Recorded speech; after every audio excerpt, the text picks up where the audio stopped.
Corona काल में corona मरीजों के लिए जो ऑक्सीजन कंसंट्रेटर बैंक बनाए गए थे, अब वहां से दूसरे गंभीर किस्म के मरीज जिनका घर पर इलाज चल रहा है वो फ्री में ऑक्सीजन कंसंट्रेटर अपने घर ले जा सकते हैं।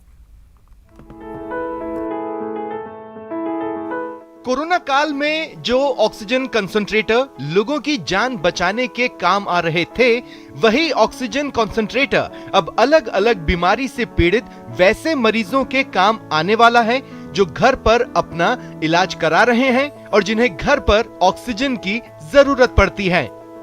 जो भी कोविड-19 के रोगी के अलावा जो सिलिकोसिस हैं या अन्य गंभीर बीमारियां जहां भी ऑक्सीजन की आवश्यकता है, उन लोगों को डॉक्टर के प्रिस्क्रिप्शन पे निःशुल्क देने का प्रोविजन है। और एक बहुत सिंपल प्रक्रिया है। इसके अंदर जिला औषधि भंडार गृह पे हमारे ऑक्सीजन कंसंट्रेटर बैंक की स्थापना की हुई है।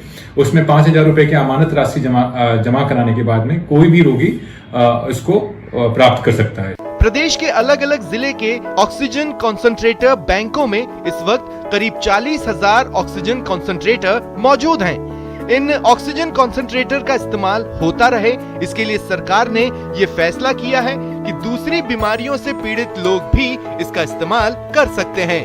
इसके लिए बस उन्हें डॉक्टर की पर्ची और 5,000 रुपए जमानत के तौर पर जमा कराने होंगे, जो ऑक्सीजन कंसंट्रेटर वापस करने पर वापस मिल जाएंगे। राज्य में कई जिले सिलिकोसिस से प्रभावित हैं, तो उनको अगर ऑक्सीजन की सुविधा अगर घर पे मिल जाती है तो एक बहुत बड़ा एक सपोर्ट हो जाएगा जो हमारे किसी भी बीमारी से ग्रसित हैं। ये बेस्ट प्रैक्टिस आप सेंटर से भी शेयर कर रहे हैं कि वो भी इसे इम्प्लीमेंट करें? बिल्कुल। यह हमने एक राज्य के अभिनव प्रयास के तौर पे, एक बेस्ट प्रैक्टिस के तौर पे भारत सरकार को इसको शामिल करने, उनके बेस्ट प्रैक्टिसेस जो नेशनल लेवल पे एक कार्यक्रम करते हैं उसमें शामिल करने के लिए इसको हमने प्रस्तुत किया हुआ है। इसमें जो प्रक्रिया ये है कि वो सर्वप्रथम वो डॉक्टर की प्रिस्क्रिप्शन है, उसमें वो डॉक्टर के द्वारा रिकमेंड किया जाना होना चाहिए कि ऑक्सीजन कंसंट्रेटर की आवश्यकता है।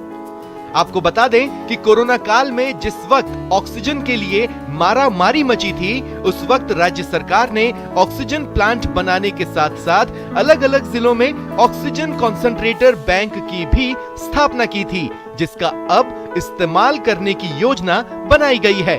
खास बात यह है कि प्रदेश के स्वास्थ्य विभाग ने केंद्र सरकार से भी इस योजना में शामिल होने को कहा है।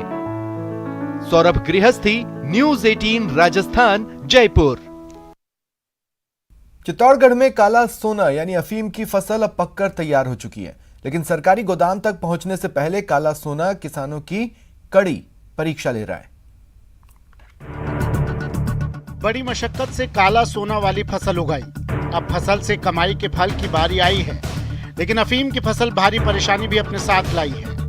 कहीं खेत में खड़ी अफीम की फसल को जंगली जानवर बर्बाद न कर दे, कहीं रात में तस्कर डोडा चोरी न कर ले जाए, इसलिए दिन रात किसानों का पूरा परिवार पहरेदारी में लगा है।